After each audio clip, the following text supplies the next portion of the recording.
Capítulo 13. Amerindios. Motivos para morir.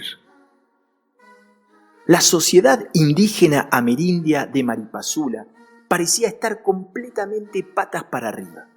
Los padres se hallaban totalmente desbordados por una problemática muy singular para la tradición aborigen, pero muy particular de esta nueva era global. Los hijos eran los que ejercían el poder sobre los padres, así como los jóvenes sobre los ancianos en general.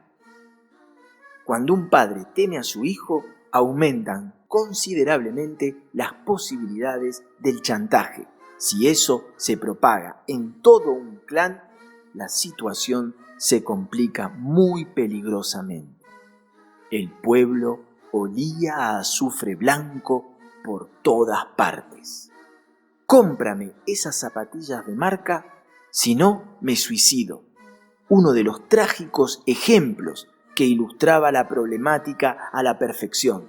El fenómeno del suicidio de los adolescentes amerindios, en la mayoría de los casos por ahorcamiento, parecía propagarse de forma misteriosa por todos los poblados amazónicos de los alrededores de la Guayana Francesa.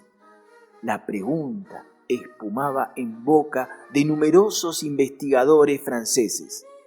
¿Por qué se estaban suicidando los jóvenes amerindios guayaneses? Cuando se les preguntaba a los amerindios, porque hay que reconocer que de vez en cuando se los consultaba, ellos respondían que los suicidios siempre habían existido, que tal vez ahora había más, pero que no estaban muy seguros. Pero lo que sí afirmaban era que para la tradición amerindia el suicidio no tenía una connotación negativa como lo tiene para la cultura occidental. ¿Cómo poder saber entonces si los suicidios siempre habían existido en esta proporción y los casos, al ser investigados más exhaustivamente, emergían simplemente más a la luz, aumentando de esta manera las estadísticas que antes no existían? O bien, efectivamente, frente al proceso de pérdida de identidad cultural producida por la globalización, el índice de suicidio entre los jóvenes amerindios estaba aumentando peligrosamente. Ya les decía yo, muy pero muy complicado el tema de los amerindios en la Guayana Francesa, y ese era tan solo uno entre los varios temas considerados como prioritarios durante la misión. 3 años en este mierdero de trabajo. No me cansaba de repetírmelo, tampoco me cansaba de pensar en el final que se acercaba irremediablemente. El mismo final de siempre: levantar campamento, hacer el bolso y despedirse de todo lo que no cupiera en la andrajosa mochila, sea afectivo o sea material. De ahí mi necesidad imperiosa en el plano laboral de desarrollar en el terreno proyectos de largo plazo, acciones estatales de autogestión que sobrevivan a mi partida, a mi propia eterna huida. Capítulo 14. Las lágrimas de los guayanas. Extracto de un informe dirigido a la jefatura respecto al eje amerindios. El caso de la Guayana Francesa resulta un ejemplo esclarecedor en lo que respecta el grave problema de la integración de los amerindios y otras minorías aborígenes a la cultura occidental. Alienados por una sociedad de consumo que hace estragos, produciendo un grave fenómeno de aculturación, los jóvenes amerindios de la Guayana Francesa representan quizás la franja poblacional más vulnerable de los diversos grupos culturales que viven en este territorio franco-latinoamericano. Menospreciados e ignorados por la sociedad, los amerindios fracasan en su mayoría una y otra vez en cada uno de sus intentos por integrarse al mundo occidental europeo.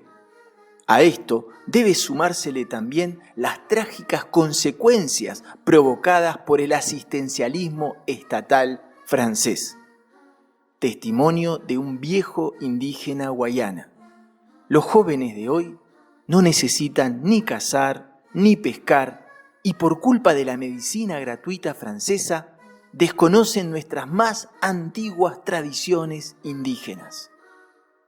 El índice de depresión, tentativa de suicidio o de suicidio mismo alcanza proporciones muy importantes en este sector de la población, incluso más altas que sus conciudadanos parisinos, lo cual ya es todo un decir.